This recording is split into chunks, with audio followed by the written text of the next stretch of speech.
I think this is the most important thing that needs to happen in our minds. It is something we must nourish. There is simply no two ways about it.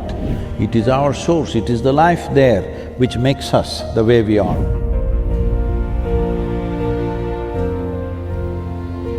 So land is a finite resource.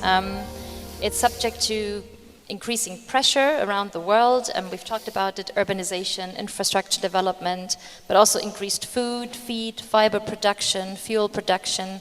So what do you think are some of the big turning points globally to prevent our increased need for land, which is a finite resource?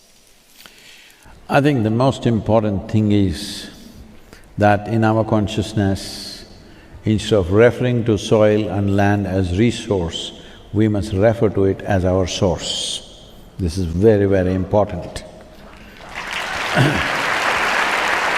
It's like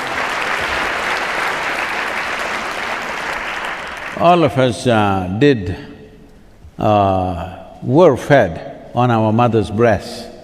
Do we call her a resource or our source? She's our source. So across the world, in Eastern societies at least, even today we refer to soil as mother.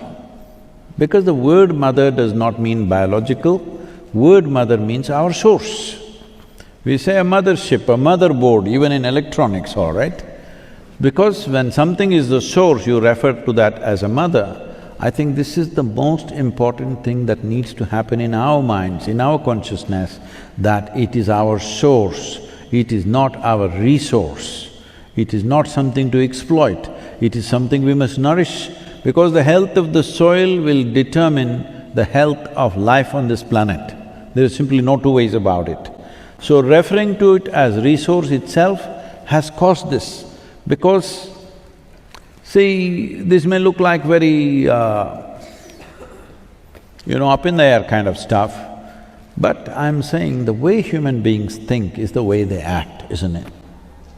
The way we all think and feel is the way we act, and the way we build societies around it, the way we build industry, the way we build everything is based on how we think and feel within ourselves.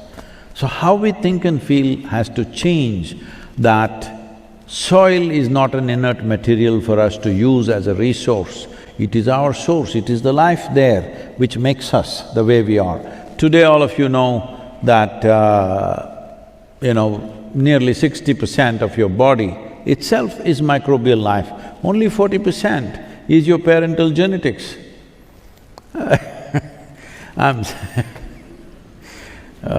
was telling this little girl, and this little girl coming and complaining to me, "Sadhguru, my mother is not allowing me.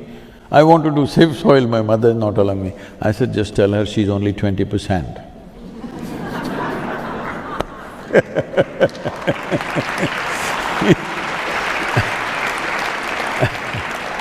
Well, there's definitely a very big need to raise awareness about the meaning of soil, because it's definitely a topic which hasn't received enough attention, even though we're losing soil at a very rapid pace. So increasing the awareness about the role that soil is playing as a life support system for us as humankind and the rest of the planet is extremely important. So I hope your mission will be very successful in mobilizing millions around the globe to save soil and to create more awareness of what we need to do to protect it for us and for future generations.